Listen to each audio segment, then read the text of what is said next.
waiting for a miracle to come. But waiting seems a living hell.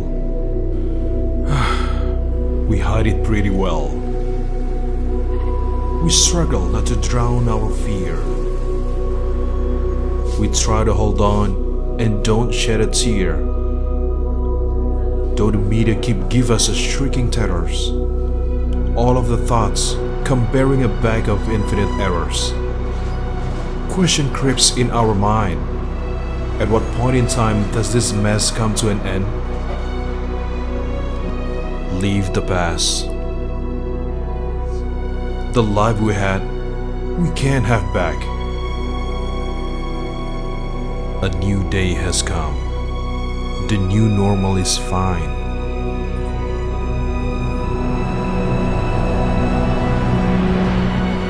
It may be tough right now, but the storm always passes. We have managed something really well.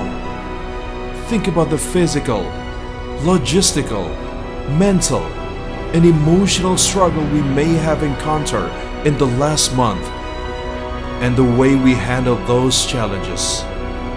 Yarab, help us live with the unknown until the cure will then be found.